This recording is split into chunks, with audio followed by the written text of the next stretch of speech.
तो hello everyone, जो भी 12th क्लास के स्टूडेंट हैं उनके इकोनॉमिक्स सब्जेक्ट है तो उनके लिए वीडियो काफ़ी ज़्यादा हेल्पफुल होने वाली है, क्योंकि आज की इस वीडियो के अंदर हम पढ़ने वाले हैं मांग के कितने प्रकार होते हैं। मांग के प्रकार, ठीक है। ये सेकंड चैप्टर का टॉपिक है, उपभोक्ता का व्यवहार का सिद्धांत, व्यष्टि अर्थशास्त्र का। तो वीडियो काफ़ी ज़्यादा हेल्पफुल होने वाली है आपके लिए, क्योंकि काफ़ी ज़्यादा इंपॉर्टेंट टॉपिक है कि मांग के प्रकार। और एग्जाम में काफ़ी ज़्यादा क्वेश्चन इससे बनते भी है कि मांग के प्रकार बताइए। इस बड़ा क्वेश्चन भी आ सकता है, इसके बीच में से भी बहुत सारे क्वेश्चन बनते भी है, वो मैं आपको अच्छे से एक्सप्लेन करने वाला हूँ। तीनों के बारे में हम अच्छे से एक्सप्लेन करेंगे, पूरे मांग के प्रकार के बारे में। तो वीडियो को शुरू से लेकर एंड तक जरूर देखना। वीडियो को लाइक करके चैनल पर नहीं हो तो सब्सक्राइब कर लेना। तो चल दोस्तों, बिना देरी करे वीडियो को शुरू करते हैं। तो मांग के कितने प्रकार होते हैं? तो मांग के बेसिकली 3 प्रकार होते हैं। पहला है कीमत मांग, दूसरा है आय मांग, तीसरा है आड़ी तिरछी मांग। ये बेसिकली मांग के 3 प्रकार होते हैं। अब तीनों के बारे में हम एक एक करके पढ़ते हैं। तो पहला हम पढ़ेंगे कीमत मांग। तो कीमत मांग किसे कहते हैं? तो इसको हम पढ़ते हैं अन्य बातें समान रहने पर। अन्य बातें समान रहने पर यानी कीमत को छोड़कर जैसे कीमत है, इस कीमत को छोड़कर हम अन्य बातों को समान रख के चलते हैं।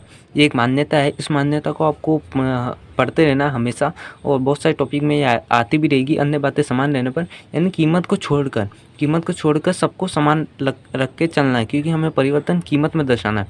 तो अन्य बातें समान रहने पर वस्तु की कीमत वो मांग के मध्य ऋणात्मक संबंध पाया जाता है। एक ये वस्तु है, कोई भी वस्तु को हम लेके चलते हैं तो उनके मध्य ये क्या करती है, कीमत मांग ऋणात्मक संबंध को व्यक्त करती है। अर्थात कीमत में अगर वृद्धि हो रही है, कीमत में अगर वृद्धि होगी, ठीक है, तो उपभोक्ता क्या करेगा, उसकी मांग क्या कर देगा, कम कर देगा।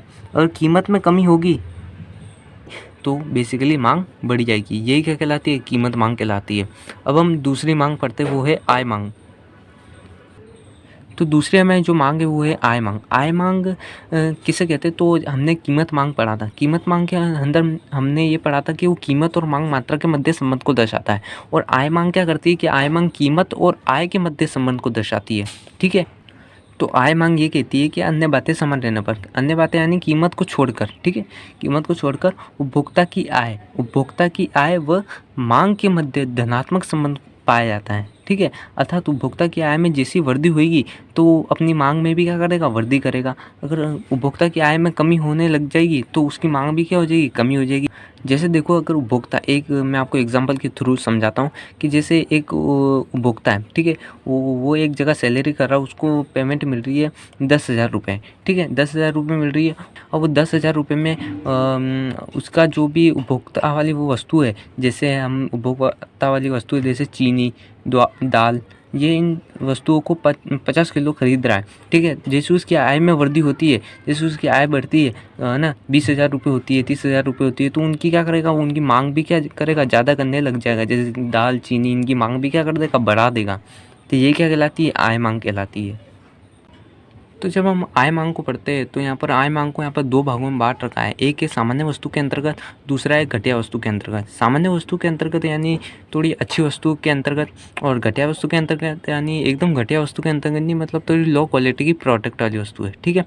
तो पहले हम पढ़ते हैं सामान्य वस्तु के अंतर्गत। तो सामान्य वस्तु के अंतर्गत क्या होता है कि यानी उपभोक्ता की आय व सामान्य वस्तु के मध्य धनात्मक संबंध पाया जाता है, ये इस तरह का, ठीक है। अर्थात जैसे जैसे उपभोक्ता की आय में वृद्धि होगी वो वैसे वैसे वो सामान्य वस्तु की मांग भी क्या करेगा, अधिक करेगा। जैसे जैसे उसकी उपभोक्ता की आय जैसे ही कम होगी तो वैसे वैसे क्या करेगा, वो सामान्य वस्तु की मांग भी क्या करेगा, कम करेगा। ये क्या कहलाती है, सामान्य वस्तु के अंतर्गत। तो घटिया वस्तु के अंतर्गत क्या होता है कि ये उपभोक्ता की आय व घटिया वस्तु के मध्य ये एक ऋणात्मक संबंध को व्यक्त करता है। जैसे जैसे उपभोक्ता की आय में वृद्धि होती है तो क्या करेगा, घटिया वस्तु की मांग क्या करेगा, कम करेगा। और जैसे जैसे उपभोक्ता की आय में कमी हो रही है तो उपभोक्ता की घटिया वस्तु की मांग क्या करेगा, अत्यधिक करेगा। उपभोक्ता की आय के पास जैसे उसकी आय अत्यधिक है तो घटिया वस्तु की सिंपली मांग कम करेगा, लो क्वालिटी की प्रोडक्ट वो कम खरीदेगा।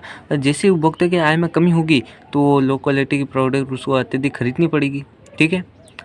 तो मांग का जो तीसरा प्रकार है वो है आड़ी तिरछी मांग। आड़ी तिरछी मांग को हम इंग्लिश में क्रॉस डिमांड भी कहते हैं, ठीक है। आड़ी तिरछी मांग क्या होती है कि ये दो संबंधित वस्तु के मध्य संबंध को दर्शाती है। जैसे कोई भी संबंधित वस्तु है वो उनके मध्य ये क्या करेगी, संबंध को दर्शाएगी। जैसे मैं आपको एग्जांपल दूँ, जैसे कार और पेट्रोल। पेट्रोल की कीमत में अत्यधिक वृद्धि होगी तो लोग क्या करेंगे, कार को खरीदना कम कर देंगे। और जैसे पेट्रोल की कीमत में कमी होगी तो क्या करेंगे, कार को अत्यधिक खरीदेंगे, तो ये क्या है, दो संबंधित वस्तुओं की कीमत में परिवर्तन को दर्शाता है। यानी एक्स वस्तु की कीमत में कितना परिवर्तन हो रहा है, मतलब पेट्रोल की कीमत में कितना परिवर्तन हुआ जिससे उन लोगों ने कार की मांग कम कर दी या अत्यधिक कर दी। तो आड़ी तिरछी मांग क्या होती है कि ये संबंधित वस्तु के मध्य संबंध को दर्शाती है। अर्थात एक्स वस्तु की कीमत में कितना परिवर्तन आ रहा है जिसके फलस्वरूप वो वाई वस्तु की कीमत में पर प्रभाव पड़ता है, उसे क्या कहते हैं, हम आड़ी तिरछी मांग कहते हैं। आड़ी तिरछी मांग के दो प्रकार होते हैं, एक स्थानापन्न वस्तु के अंतर्गत, दूसरा है पूरक वस्तु के अंतर्गत। ठीक है, अब हम एक एक करके पढ़ते हैं इन दोनों को। तो स्थानापन्न वस्तु के अंतर्गत ऐसी वस्तु है जो एक दूसरे के स्थान प्रयोग पर लाई जाती है, वही क्या कहलाती है, स्थानापन्न वस्तुएं कहलाती है। जैसे चाय और कॉफ़ी, ठीक है, चौक और मार्कर, ब्लैक बोर्ड और वाइट बोर्ड, है ना, यही ऐसी वस्तु है। स्थानापन्न वस्तुओं के मध्य धनात्मक संबंध पाया जाता है। अर्थात चाय की कीमत में, अगर चाय की कीमत जैसी बढ़ेगी तो कॉफ़ी की मांग में भी क्या करेगा, वृद्धि करेगा। अर्थात चाय की कीमत में जैसी कमी होगी तो क्या कर देगा, कॉफ़ी की मांग भी क्या कर देगा, कम कर देगा। तो दूसरा टॉपिक है पूरक वस्तु के अंतर्गत ऐसी वस्तु जिनका प्रयोग साथ साथ किया जाता है, वही वस्तु क्या कहलाती है, पूरक वस्तु कहलाती है। जैसे पेन और स्याही के बदले पेन नहीं चल सकता है, पेट्रोल व कार, पेट्रोल के बदले कार नहीं चल सकती है, बिजली व पंखा, बिजली के बदले पंखा नहीं चल सकता है। वे वस्तु जिनका प्रयोग साथ साथ किया जाता है वही पूरक वस्तु कहलाती है।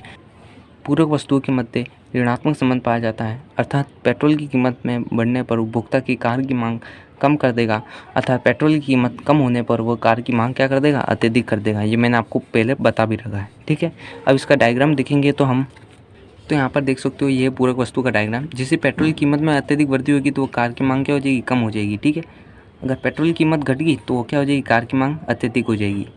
यही कहलाती है पूरक वस्तु है। तो ये था मांग का टॉपिक। कैसा लगा आपको वीडियो, कमेंट करना है, लाइक करना है, शेयर करना है।